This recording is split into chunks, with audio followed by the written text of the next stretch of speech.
Hey, there we are. Hello, hello, and welcome to this week's Profit Maximizer Moment.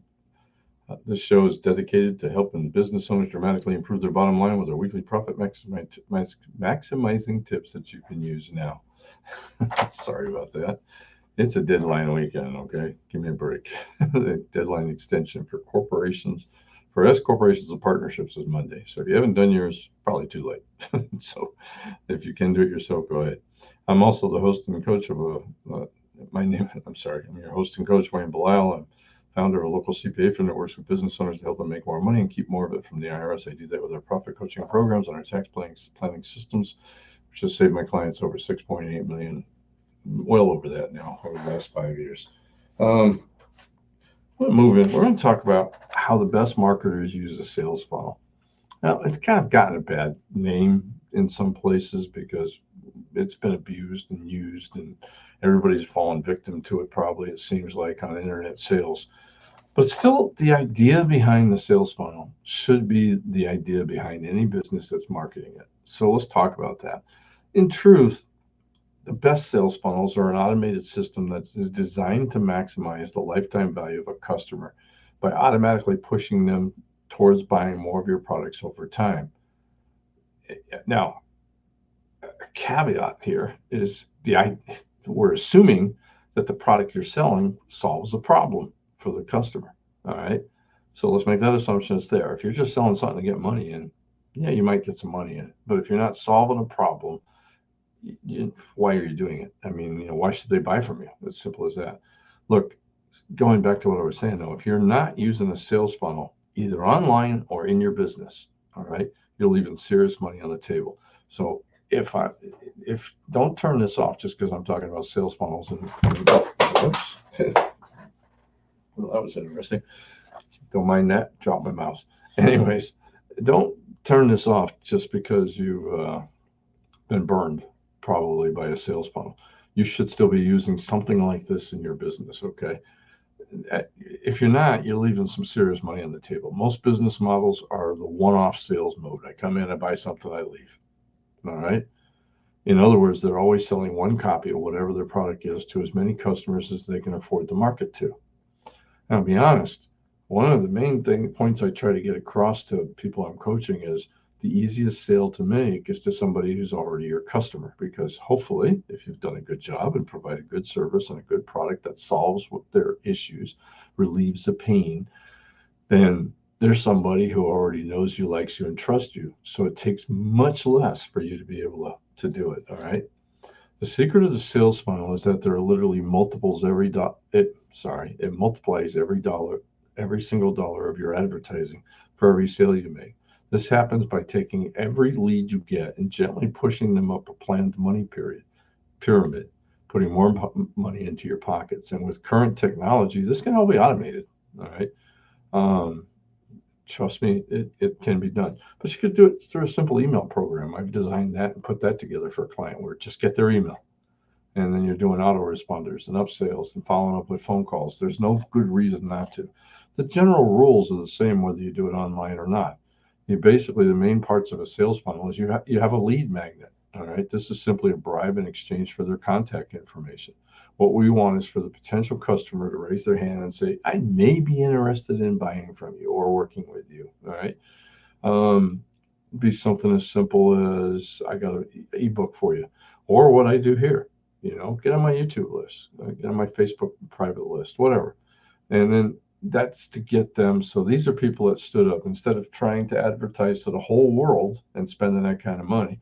You now have a list of maybe 100 people that fit perfectly into your niche would be enough. 500, 1,000, 2,000, still much cheaper than just saying I'm going to broadcast to the whole population of El Paso, which maybe 1% needs my 1 or 2% at most need my product or service. All right. The second thing is what in a funnel dialogue is called the tripwire sale. The goal here is to turn that person who raised their hand and said, "I may be interested," from a prospect into a customer. It's usually a small sale, um, where you start to demonstrate your expertise and hint at how much more is available to them. You can call that whatever you want. In my business, I call it the gateway product. They're coming in to get their tax return done. They're coming in because they need tax planning. They're coming in because their businesses, their books are a mess and they're out of control and they don't know what's going on. So, those are 2 or 3 things that I listed that are the main reasons people call me the first time. What are those for you? And then design a tripwire sale. We got a tax return. We got tax planning. We got coaching. We got QuickBooks support. All right. The bad news is the hardest sale to make is the first one. Everybody, including you and me, are scared that we will be taken advantage of. The good news is once they see that you over deliver on your promise, it's easy to get them to buy more products that fit their needs. Never forget that. Okay, I keep saying that. The Tripwire sale is designed to make this happen in a low risk way for your prospects. All right. Now we get to the core sale. This is the main product you sell that delivers on your promise. In fact, you should over deliver. This is something, if you promise you're going to go to X, go to Z. Do a little bit more. Always have something else in there. All right. This isn't the end either. All right. But rather the beginning of what can be a very profitable relationship. I keep telling my staff, and I even tell my customers, and even the prospects that come see me, I'm not really interested in somebody who wants this year's tax return done. I'm interested in somebody who wants this year's tax return and is looking to form a relationship where we can help them with tax planning and business coaching and will be with me for 15, 20 years. I don't know if I'll be doing this in 15 or 20 years, but you get the point. All right. I've had clients that have been with me for an eternity because we go out of our way to go above and beyond. All right. Remember, you are doing the work once and selling it multiple times, almost forever. So if you have a product or a service, and every one of these are different, every business is different. But if you're selling a course, well, yeah, you're doing it once and selling it multiple times.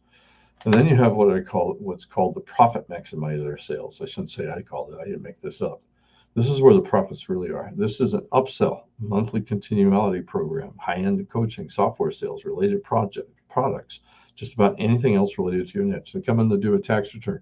We sit down and look at it and go, yeah, we see, I got a program I put their tax return in, and it kicks out 20, 30 items. I look at it and say, maybe 5, 6, 7 of these are worthwhile. And I call the client and say, hey, I was looking over your tax return that we just completed. I got some ideas to make sure you don't pay as much next year. How many people tell me, no, I want to pay more? None. Seriously, none. Okay. But that's the idea. I built it into the program. Now, is it on a computer and customized? No. But I basically have a sales funnel. All right. Same thing. They come in and they need their QuickBooks cleaned up, and we do the tax return. I'm looking at it going, I have another program that compares them to people in the same industry. And I'm like, people in your industry have a profit margin closer to 10 to 12. You're running at 2%. We should get together and see why. Again, it's an upsell. All right. Then you have the customer return path. What is this? This gently pulls any prospect that didn't move up the next level. Most sales don't happen on the first sale. A well-designed customer return path resells to any prospect or customer that didn't purchase the next level in the funnel. They may not be ready, in my example with me, to do tax planning this year. They may not be ready to do QuickBooks updates and support. They may not be ready for coaching. This doesn't mean I forget about them. Yeah, they're losers. They're never going to buy it. No, you put it in a tickler file and you bring it up next year's tax return.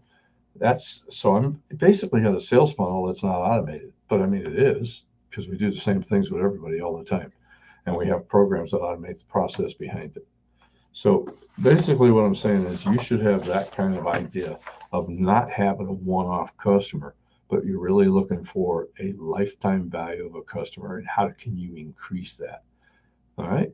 Hey, until next. Plus, by the way, you're also trying to make your advertising much more on target rather than just shotgunning it, try to rifle it. You're aiming at a particular group of people who rose their hand. So all your advertising should be to get them to raise their hand, not to make a sale. People are hesitant in today's world in particular to just fork over money, all right, unless they know you. And I can honestly say I've had people who contacted me, I got one I'm thinking 8, 9 years ago, and finally decided to call me and say, I think you can help me. No skin off my back. I do these videos all the time. We send out emails all the time.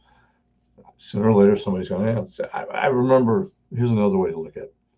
I remember back when I first started in the 90s, we didn't have all this. So I sent out CD tapes that I bought that if I had the technology, I would have done it myself like I'm doing now, but that technology didn't exist. So I had a guy that basically did business tips. They were small CDs about every 30 minutes, about 30 minutes long, I mean. And I would send them out monthly because my idea was people don't change their CPA very often. All right. But when they got upset, I didn't want them to go online, which they didn't do back then, or go on the yellow pages. I wanted them to look and say, why don't we call this guy to keep sending us this stuff? All right. And you do the same thing now with emails, with these videos. All right. I don't need to be first on everybody's list. It'd be nice, but I want to be second for sure in case something happens to the guy that's first, guy or gal that's first. So that's something to think about. Your marketing, keep yourself front of mind, and also limit it to target, but keep being consistent. And there's ways to do that without killing yourself. I've covered that a little bit. Until next time, have a great weekend. And I'll be working most of it because of the deadline Monday, but not Sunday because I don't do Sunday. Sorry. But until next time, next week, let's make sure we have a fantastic, profitable year. Make it your best year ever. And see you in church. God bless. Thank you. Bye.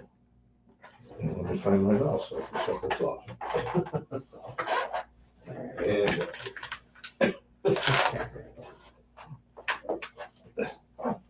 And that was good. Can't turn it off. Sorry, guys. One more time. See you later. Bye.